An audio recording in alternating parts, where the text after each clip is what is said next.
अस्सलाम वालेकुम चैंपियंस। आज के लेक्चर में हम फर्स्ट इक्वेशन ऑफ मोशन को समझेंगे और इसको समझने के लिए हमारे पास कुछ थोड़ी सी थ्योरेटिकल डिस्क्रिप्शन है, हम उसको समझते हैं कि फर्स्ट इक्वेशन ऑफ मोशन की डेरिवेशन से पहले हमें कुछ थोड़ी सी बातें हमको थोड़ा सा समझना ज़रा ज़रूरी है। मिसाल के तौर पे बेटा इमेजिन करें आप कि सपोज करें इस बात को कि आपके पास ये एक कार है। इमेजिन कर लें कि ये एक कार है। बेटा ये कार सपोज करें कि ये मूव करती है विद सम वेलोसिटी और उस वेलोसिटी को हम नाम देते हैं कि वो हमारे पास है इनिशियल वेलोसिटी वी आई। ठीक है बेटा, अब याद रखिएगा थोड़ा सा वक्त गुजरने के बाद मान लें आपके पास टाइम टी, ठीक है, कोई भी आपके पास टाइम इंटरवल हो सकता है, वो टी टाइम गुजरने के बाद ये जो बॉडी है बेटा इसकी वेलोसिटी चेंज होती है। ठीक है, पहले इसकी वेलोसिटी कितनी थी आपके पास, इनिशियल वेलोसिटी। अब इसकी वेलोसिटी चेंज होके बन जाती है फाइनल वेलोसिटी और वो कोई भी वैल्यू हो सकती है। बट शर्त याद रखिएगा कि जो एक्सेलरेशन होनी चाहिए वो कांस्टेंट होनी चाहिए। एक्सेलरेशन जो है वो आपके पास नॉन यूनिफॉर्म ना हो। देखें बात को फिर से समझ लें। हमने कहा कि सपोज किया कि एक बॉडी है वो मूव कर रही है किसके साथ बेटा, यूनिफॉर्म एक्सेलरेशन के साथ। एक बॉडी है वो मूव कर रही है यूनिफॉर्म एक्सेलरेशन के साथ और कहां कैसे मूव कर रही है बेटा, अलोंग अ स्ट्रेट लाइन, बिल्कुल सीधी लाइन में। जिस तरह से आप देख सकते हैं कि ये बॉडी है वो मूव कर रही है स्ट्रेट लाइन में। पहले उसकी वेलोसिटी कितनी थी, वी आई, तो यहां पर बता दिया हमने कि उसकी इनिशियल वेलोसिटी कितनी है बेटा, उसकी इनिशियल वेलोसिटी है वी आई। सपोज करें कि थोड़ा सा टाइम इंटरवल, कोई भी टाइम इंटरवल गुजरने के बाद उसकी यही इनिशियल वेलोसिटी कितनी बन गई आपके पास बेटा, फाइनल वेलोसिटी, मतलब कि जो इनिशियल वेलोसिटी थी वो आपके पास चेंज हो गई।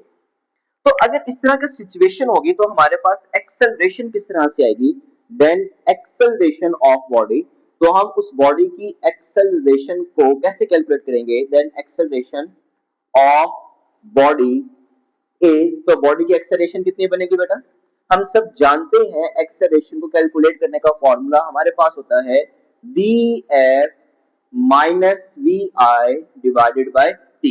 ये हम सब जानते हैं कि एक्सेलरेशन को कैलकुलेट करने का हमारे पास ये फॉर्मूला होता है जिसमें हम कहते हैं final velocity minus initial velocity divided by time. Simple, आप इस ये जो टी है आपके पास डिवाइड हो रहा है, ये आपके पास इधर जाके बेटा मल्टीप्लाई हो जाएगा, तो ए टी इक्वल हो गया वी एफ माइनस वी आई। ठीक है बेटा, आपके पास माइनस यहाँ पे है, आप इसको इधर ले तो आपके पास ये चीज बन जाएगी simple A T plus V I, किसके इक्वल हो गया आपके पास वी एफ के, या आप इसको यूं भी लिख सकते हैं कि वी एफ इक्वल है आपके पास V I plus A T. तो इस तरह से ये जो इक्वेशन होगी बेटा, इस इक्वेशन को हम नाम देते हैं कि ये हमारे पास है Newton first equation of motion. अब आप लोगों ने न्यूटन की फर्स्ट इक्वेशन को यूज कहां करना है, देखिए जब आपके पास डिस्टेंस मौजूद ना हो, जब आपके पास डिस्टेंस मौजूद ना हो, ठीक है, तो तब आप जो बाकी काइनेमेटिक वेरिएबल्स हैं, जिस तरह से मैंने आपको बताया था, हमने लास्ट लेक्चर में यहाँ पे प्रॉपर ग्राफ बना के समझा था कि अगर हमारे पास डिस्टेंस नहीं होगा तो जो बाकी चीजें हैं, बाकी चीजें जैसा कि हमारे पास वेलोसिटी है, इनिशियल वेलोसिटी, फाइनल वेलोसिटी, हमारे पास टाइम है, हमारे पास एक्सेलरेशन है, तो इन चीजों को हम कैलकुलेट करेंगे by the help of Newton, by the help of first equation of motion. ठीक है, तो याद रखिएगा अदर थिंग्स को हम कैलकुलेट करेंगे by the help of first equation of motion. Last lecture में हम लोगों ने काइनेमेटिक वेरिएबल्स पढ़े थे, तो जो फर्स्ट इक्वेशन ऑफ मोशन है वो एक्सप्लेन करती है वेलोसिटी और टाइम के दरमियान के रिलेशन को। ठीक है, तो ये बात आपको पता होनी चाहिए जी। तो बेटा फर्स्ट इक्वेशन ऑफ मोशन को समझने के लिए हम एक छोटा सा बेसिक एमसीक्यू डिस्कस करते हैं और उस एमसीक्यू के जरिए से हम देखते हैं कि किस तरह से हम फर्स्ट इक्वेशन ऑफ मोशन को यूज में लेके आ सकते हैं। देखें एक छोटा सा एमसीक्यू है जिसमें हमें कहा गया है कि एक कार ट्रेवल कर रही है at a speed of 10 metre per second के साथ, ठीक है, और वो एक्सेलरेट करती है uniformly 2 metre per second square की एक्सेलरेशन के साथ।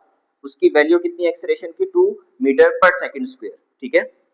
और हमसे पूछा गया है कि इट्स वेलोसिटी, हमने बताना है कि इसकी वेलोसिटी कितनी होगी, कब, आफ्टर 5 सेकंड।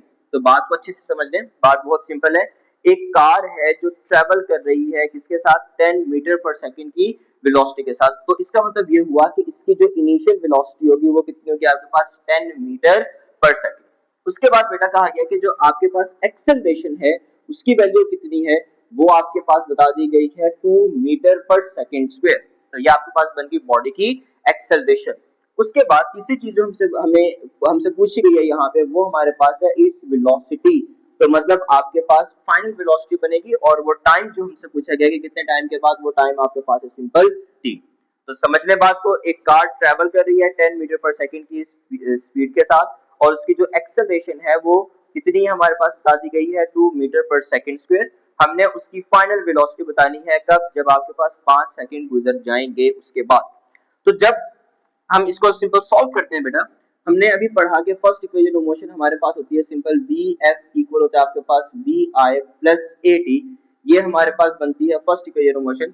हम लोगों ने जस्ट वी एफ की वैल्यू बतानी है, वी एफ इक्वल हो जाएगा आपके पास बी आई, इनिशियल वेलोसिटी कितनी है आपके पास बेटा 10, प्लस एक्सेलरेशन की वैल्यू हमारे पास है 2 और टाइम हमने कितना दिया हुआ है 5। तो आप इसको सॉल्व करें, ये आपके पास 10 और ये भी आपके पास 10। तो सो इट मींस कि जो फाइनल वेलोसिटी है वो हमारे पास कितनी बनेगी 20 मीटर पर सेकंड। और हमारे पास जो ऑप्शन नंबर 1, जो हमारे पास ये वाला ऑप्शन है, ये करेक्ट होगा। तो इस तरह से ये तो मैंने आपको एक बेसिक सा बात बताई कि किस तरह से हम फर्स्ट इक्वेशन ऑफ मोशन को यूज कर सकते हैं। या आपके पास बहुत सिंपल सी हमारे पास डेरिवेशन थी, बहुत सिंपल सी हमारे पास पूरी डेरिवेशन है और बहुत सिंपल सा हमारे पास एमसीक्यूज है।